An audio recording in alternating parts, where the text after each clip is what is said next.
زیادہ دیر نہیں، ٹائم دیکھ لیجئے، فالو کیجئے۔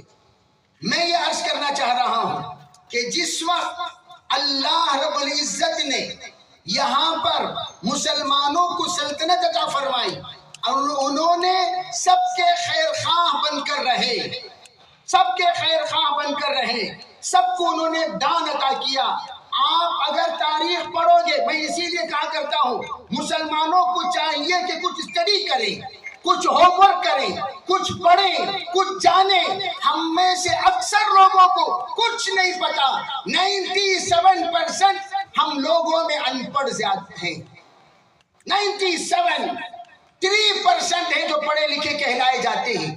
آپ بھی کہیں گے نہیں حضرت آپ غلط حساب کیے، جناب والا پڑھا لکھا 5th اور 6th 10th کو نہیں کہا جاتا، ڈگری ہولڈر کو کہہ رہا ہوں میں، سند یافتہ انسان جو قابل قدر ہے ملک میں، قابل داد ہے ملک میں، جو قابل عزت ہے ملک میں، قابل احترام ہے ملک میں، جو گورنمنٹ امپلائیز میں شامل ہیں، وہ کتنے ہیں حساب لگا کر دیکھ لو پورے ہندوستان میں۔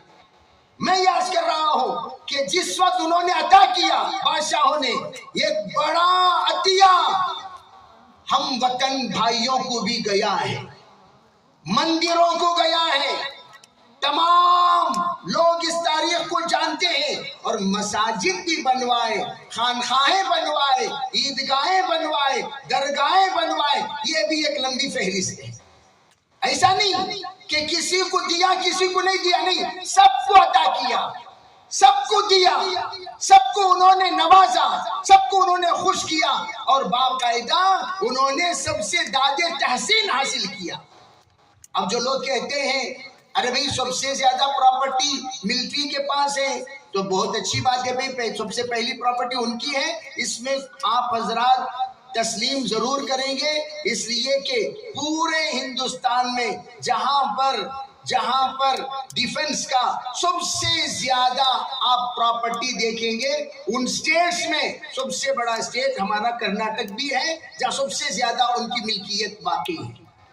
نمبر 2 ریلوے، نمبر 3 اوقاف کہنا غلط، نمبر 3 اوقاف کہنا غلط، نمبر 3 اوقاف کہنا غلط۔ کیوں؟ اس لیے کہ ہندوستان کی تاریخ میں 3 یا 4 ایسی مندریں موجود ہیں جن مندروں کی پراپرٹی ہندوستان بھر کے اوقاف کی پراپرٹی سے زیادہ ہے، اوقاف کی پراپرٹی سے زیادہ ہے۔ اس پر کیوں جناب آپ روشنی نہیں ڈالتے؟ اس پر آپ نظر کیوں نہیں دوڑاتے؟ یہ تاریخ آپ بیان کیوں نہیں کرتے؟ یہ مطالعہ تم کیوں نہیں کرتے؟ یہ جانکاری تم کیوں نہیں عطا کرتے؟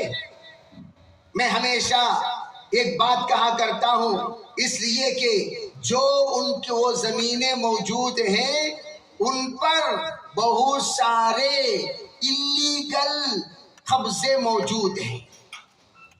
ان تمام چیزوں سے قطع نظر جس وقت اوقاف وقف 3 طرح کی پراپرٹیاں ہوتی ہیں، نمبر 1 بادشاہوں کا دیا ہوا، نمبر 2 مہاجرین کا چھوڑا ہوا، جو لوگ یہاں سے تقسیم کے وقت میں ہندوستان کو چھوڑ کر پڑوس ملک تشریف لے گئے، ان کی ایک بڑی تعداد ہے، انہوں نے بائی چوائس اپنے پڑوس ملک کو اختیار کیا، اس لیے کہ ان کے دماغوں میں یہ بات بٹھائی گئی یہ ملک میں تم لوگوں کو جگہ نہیں ہے، یہ ملک میں تمہیں رہنے نہیں دیا جائے گا، اس ملک میں تمہیں سکون نہیں ہے، اس ملک میں تمہیں آزادی نہیں ہے، اگر تم آزادی چاہتے ہو یہاں سے نکلو۔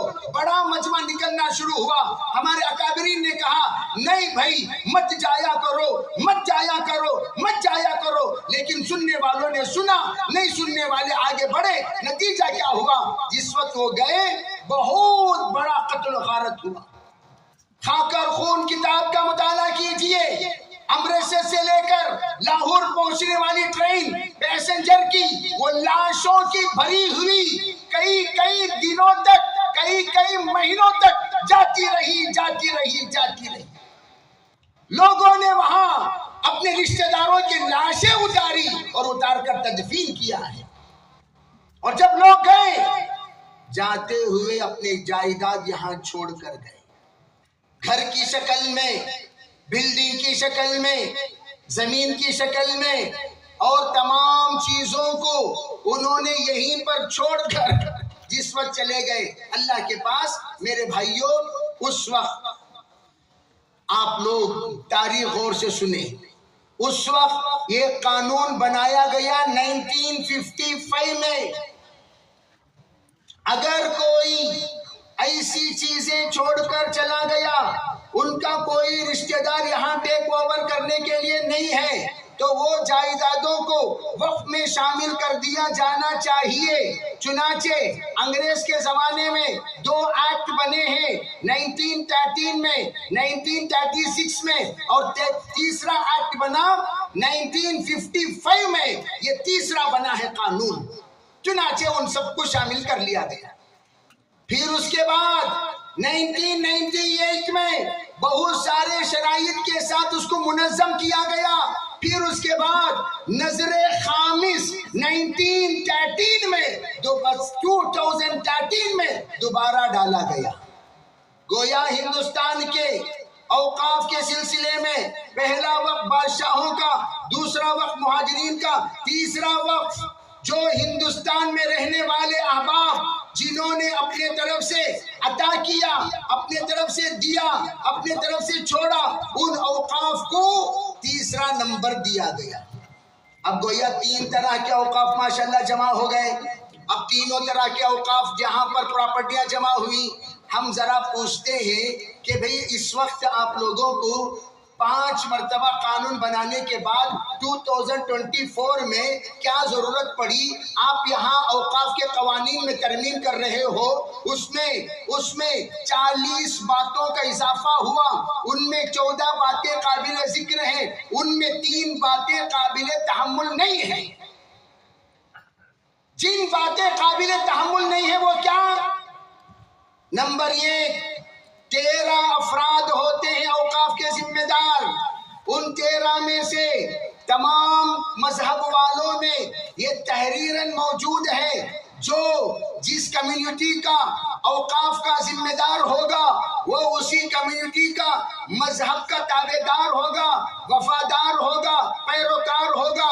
اس کے علاوہ کسی کمیونٹی والے کو اس میں داخل نہیں کیا جائے گا۔ سکھوں